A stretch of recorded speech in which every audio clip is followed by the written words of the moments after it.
okay, respect by default, I think a lot of people find that counterintuitive. It's just another way of saying assume good intentions. So I think people can think of both of those things as counterintuitive. You know, a lot of people say, well, I was always taught to that respect is earned, so why am I going to give this person respect right out of the gate? Well, what's the alternative? Is your default setting to be disrespectful? Do I disrespect this person by default? Or do I assume bad intentions? And when you do that, what's your reaction to things?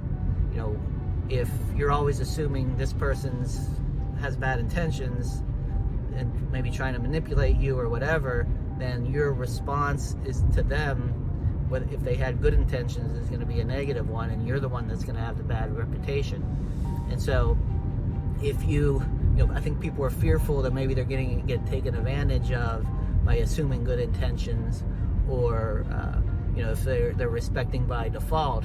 But I think if you're good at being clear, one thing that I think I read it somewhere, but I started doing this a long time ago, and it's still kind of a thing now, with the people I work with. But if somebody says something to me and I feel like they were taking a shot at me or it was disrespectful, I just call it out. I just say, hey, that sounded like a shot. Was that your intention? And they can answer, and they could say, no. And sometimes they backpedal and you can tell that it kind of was a shot, but you still call it out, and I think that's how you handle it. You don't just, lead with respect, let someone disrespect you and just keep leading with respect, or, have respect by default. You have to call it out. And so I think that's the difference. And in fact, now, like, we kind of even joke about it, like someone will just, a lot of times we're just kind of cutting it up and someone say, hey, nice haircut. And I'll just jokingly say, that sounded like a shot. Was that your intention? You're like, yeah, it was my intention, and we just kind of laugh about it. But, if you get in the habit of doing things like that and just clarifying, just assuming good intentions and clarifying, maybe you'll find that you assumed good intentions and it was a bad intention. But start with the good intention and then don't just leave it hang. Go find out the truth, just by asking and clarifying. Be the person who's going to call it out, not in a mad or mean or negative way, but just in a normal, casual, even kill way. Hey, what you said there sounded like you were disrespecting me. Was that what you're trying to do? I just want to be clear. Or that sounded like it was a shot at me personally.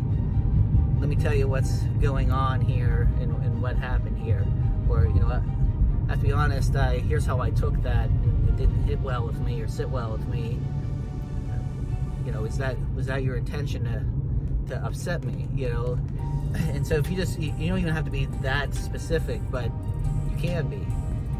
It's just, you don't let it sit. You just, a lot of times you get an email is a good example. We use it in this chapter, and you read it and you get upset. And, there's times when I fired back negative emails, and then there's one time I fired back a negative email. As soon as I hit send, my phone rang. It was the person that said, hey, I just sent that email, and then they start talking about it, and I realized I read it totally wrong and wanted to take the email back, and said, hey, I just sent you an email.